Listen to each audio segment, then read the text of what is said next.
Olá, seja bem-vindo a mais um Momento com Deus, momento esse em que nós recebemos a bênção de Deus logo nas primeiras horas do dia, no momento em que nós temos um encontro com Ele, porque buscando Ele, nós alcançamos não somente aquilo que almejamos, mas aquilo que precisamos. E muitas vezes eu e você temos dificuldade de saber o que é, né? Nós normalmente almejamos aquelas coisas que aos nossos olhos parecem bom, mas na verdade Deus sabe o que cada um de nós precisamos. E é quando nós temos esse momento na presença de Deus, esse momento de intimidade com Deus, é que nós conseguimos alcançar o que de fato precisamos. Hoje nós vamos falar sobre um tema muito importante, o justo juízo de Deus. Durante esses dias que vem passando, nós vimos falando sobre esse tema do julgamento, ou como será feito esse julgamento, e hoje nós vamos abordar que esse julgamento, esse juízo que ocorrerá por meio de Deus, ele será feito de maneira justa. Mas, antes de adentrarmos no texto onde vamos meditar, eu quero convidar você a fechar seus olhos para juntos fazermos a nossa oração, buscando o auxílio sempre do Espírito Santo. Vamos orar? Oremos então.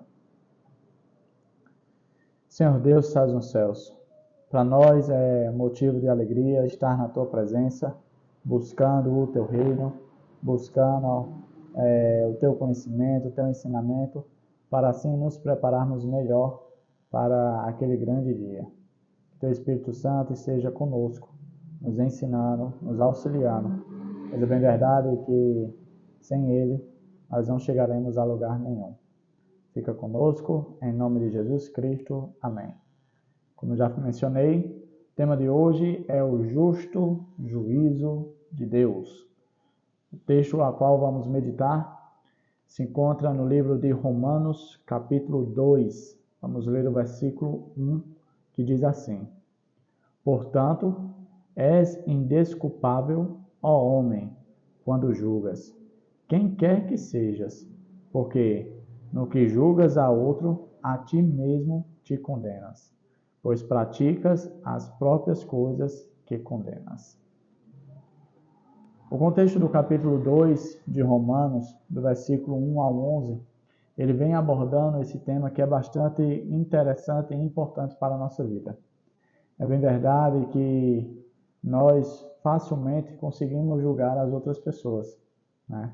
E muitas vezes abrimos a boca para dizer, olha, não julgue para não ser julgado, né? Costumamos muito repetir isso.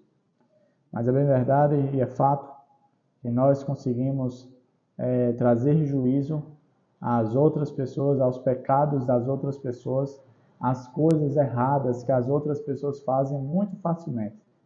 Quando vemos alguém em situação de pecado, nós já declaramos ali a sentença que ela merece. E o texto de hoje foi muito interessante ao dizer que a gente não deve fazer isso, porque no mesmo pecado que a determinada pessoa caiu, nós também fazemos as mesmas coisas. Às vezes pode até não ser o mesmo pecado, mas nós somos pecadores. Talvez a gente não caia em determinado pecado que o meu irmão ou minha irmã caiu, mas eu caio em outro pecado. Até mesmo o pecado de julgar. Porque, como a Bíblia bem declara, nós não somos justos. E só quem pode fazer um julgamento justo é aquele que é justo, que é o próprio Deus. Uma coisa interessante que é abordado nesse contexto do capítulo 2, né? Fala que nós muitas vezes desdenhamos da paciência de Deus, né? Não levamos em consideração o quanto Ele é longânimo, o quanto Ele é misericordioso. Algumas pessoas até mesmo se aproveitam dessa paciência de Deus, por ter talvez aí um conhecimento a respeito dos sinais que antecedem a volta de Cristo, julgam ter tempo ainda para aproveitar a vida, né? E aí pensa o seguinte, olha, eu vou viver a vida, vou ceder às paixões aqui da carne, vou aproveitar ao máximo, vou curtir bastante, né? E aí acabam muitas vezes se distanciando cada vez mais de Deus, se afundando mais e mais no pecado. Felizmente, fazem mau uso da paciência de Deus. Porque Deus já poderia ter voltado há muito tempo atrás. No momento em que Cristo se dá em sacrifício, que ele verte o seu sangue ali na cruz do Calvário, ali ficou provado, e até nós já mencionamos isso em dias anteriores, no nosso momento com Deus, ali já ficou desmascarado todas as acusações de Satanás contra o caráter de Deus, contra o reino de Deus. Ali, se Deus quisesse ter dado fim a todo mal, a todo pecado, ele poderia ter feito isso. Mas Deus, ele é paciente, ele é misericordioso.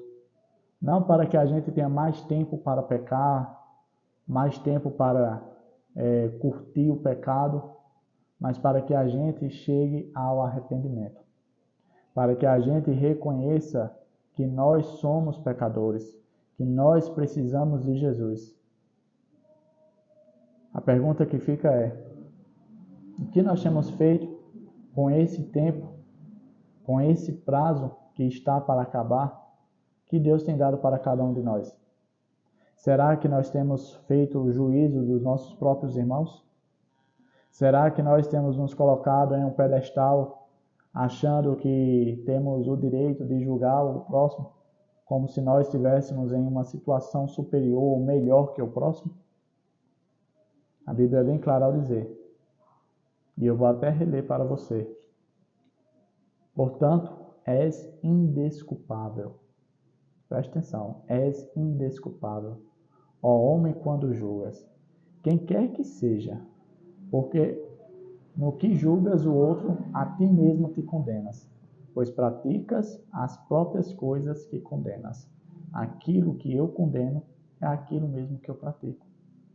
Veja como parece até mesmo loucura, né? Como é que eu tenho a capacidade de condenar o meu próximo, sendo que eu mesmo não sou melhor do que ele, sendo que eu mesmo sou pecador igual a ele? Olha, ainda bem que o juízo não é feito por nós, porque nós muitas vezes temos muita facilidade em condenar o nosso próximo, o nosso irmão. Mas quando a situação é com a gente, quando o pecado é o nosso, nós facilmente tentamos racionalizar e tentamos de certa forma diminuir, vamos dizer assim, o mal que a gente faz, o pecado que a gente comete. Quando o outro faz, é pecado, merece a morte, merece ser condenado. Mas quando é a gente, tende a se mudar. A gente tende a minimizar a pancada. Percebe que a gente não pode fazer o justo julgamento? A gente não consegue nem tratar com imparcialidade os pecados que nós cometemos? Normalmente, quando acontece isso, a gente, não, mas isso aconteceu por conta daquilo. Ah, porque a carne é fraca, é porque eu não sou perfeito. Ou seja, a gente de várias formas tenta minimizar os nossos pecados. Mas quando é o outro que peca, aí a pancada é grande. Graças a Deus que o juiz de toda alma, de toda vida, é o Senhor. Porque se dependêssemos de nós, não seria justo o juízo. Nós chegamos a mais um fim de nosso momento com Deus. Eu espero que você possa aproveitar esse tempo que Deus dá, essa paciência que Deus tem, essa misericórdia demonstrada nesse tempo, nesse prazo que Ele nos concede, para pedirmos perdão, para reconhecermos que nós não somos justos, que nós também somos pecadores e que carecemos da graça de Cristo. Fazemos bom uso desse tempo. Ao invés de estarmos condenando o nosso próximo, que nós possamos estar ajudando o nosso próximo a não cometer pecado, assim como nós também precisamos desse auxílio. Papai do céu possa nos abençoar com essa nossa luta, porque é bem verdade que é uma luta, não condenar o próximo. Vamos ao nosso momento final, vamos para o nosso momento de oração. Eu quero convidar você a fechar seus olhos, para assim nós fazermos nossas orações e logo em seguida irmos para as nossas atividades. Oremos então. Senhor Deus, nos perdoa porque facilmente e rapidamente nós conseguimos condenar o nosso próximo. Nós nos esquecemos que, não distante disso, nós somos iguais a eles. Somos todos pecadores e carecemos de Tua graça, carecemos do Teu perdão. Nos dá esse espírito, Pai, ajudador e não condenador. Tira de nós essa face condenadora que nós temos e coloca em nós o espírito que reconhece quem de fato nós somos, que coloca em nós esse espírito de auxiliar os nossos amigos e irmãos a não tropeçarem, a não caírem em pecado. Ao invés da gente ser uma pedra de tropeço, nós possamos ser um vaso escolhido de bênção na vida das outras pessoas. Nós agradecemos porque o Senhor é nosso justo juiz. E agradecemos o tempo, a paciência, a misericórdia que se renova todas as manhãs, que se renovam durante esses momentos com Deus. Porque é por meio desse tempo, é por meio desse prazo, que nós temos a oportunidade de confessar os nossos pecados e pedir perdão por eles. Dá-nos um dia em Tua presença, Pai, em nome de Jesus Cristo. Amém. Obrigado por você ter ficado até esse momento, no momento com Deus. É bem verdade que não sou eu que ganho apenas, mas você também ganha, porque você passou não tempo com Davi apenas, mas você passou tempo com o próprio Deus. Por meio do estudo da palavra, por meio do auxílio do Espírito Santo, nós temos acesso a preciosas verdades que farão toda a diferença no nosso dia. Como eu costumo sempre dizer, que nós possamos buscar sempre em primeiro lugar o reino de Deus, e as outras coisas que são necessárias, que são importantes para a nossa vida, o Papai do Céu vai nos conceder. Assim como Ele não deixa nenhuma planta, nenhum animal, sem aquilo que é necessário para a sua vida e sobrevivência, de maneira nenhuma Ele também deixará aqueles filhos a quem Ele deu a vida. Tá bom? Fica com Deus, o Papai do Céu te abençoe, seja um dia repleto de bênção. Eu te vejo amanhã, no mesmo horário, nesse encontro marcado. Não falte, não perca o momento com Deus, tá bom? Tchau, tchau, até a próxima.